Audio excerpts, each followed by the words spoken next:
In this video, I will be showing you how I made new waistbands for these shorts.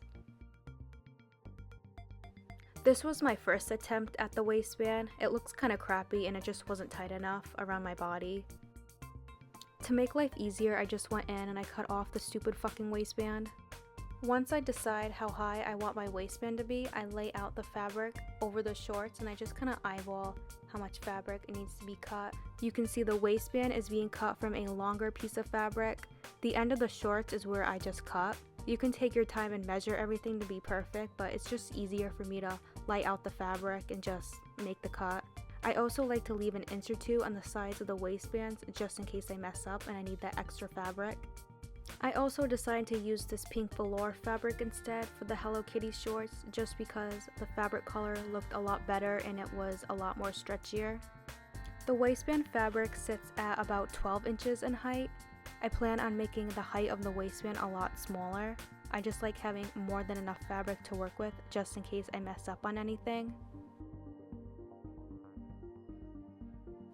I decided to make the final height of the waistband a 3, but right now you can see it's being laid out and it's sitting at a 6. But also keep in mind, this waistband is going to be folded over and then serged into the pants. The shape of the waistband is a rectangle and that won't sit very flattering on my body, so I thought I would just cut into the size of the waistband, adding a little curve so it can sit a little tighter on my hips.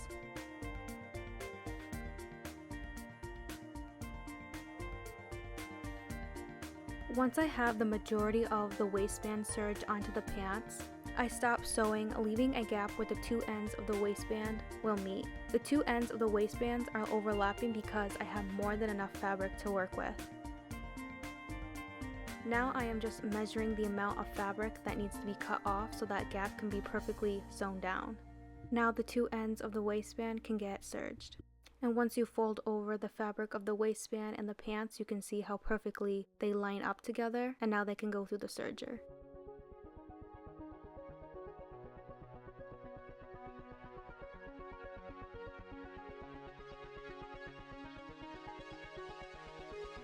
So for these shorts, I did the same exact thing I did for the Hello Kitty pants.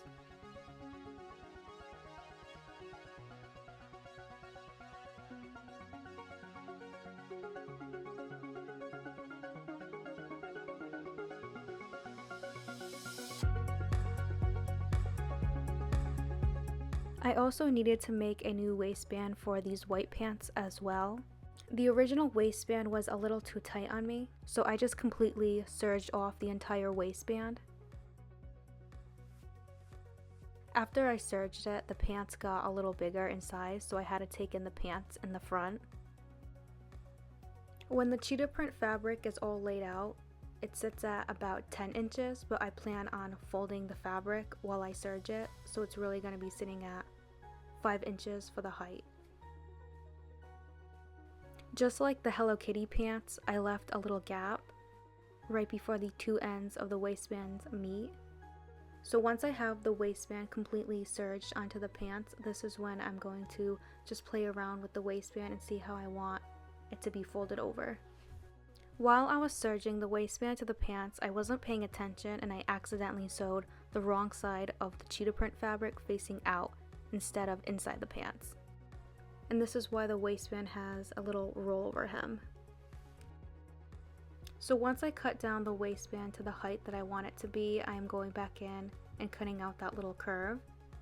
So the top raw edge of the waistband, I went in with the serger just to keep it from fraying. And here is an up close of me folding over the waistband and just pinning everything down. Before I did the final serge on all of the waistbands, I took a quilting needle just to tuck in the little serger chains into the thread. I have a Singer S1488 serger, and for the thread settings I just did 3, and I just want to quickly go over the different serger settings. The circle to the left is the overlock knob. If the knob is pointed at 2.0 or 1.0, this is considered the gather overlock setting.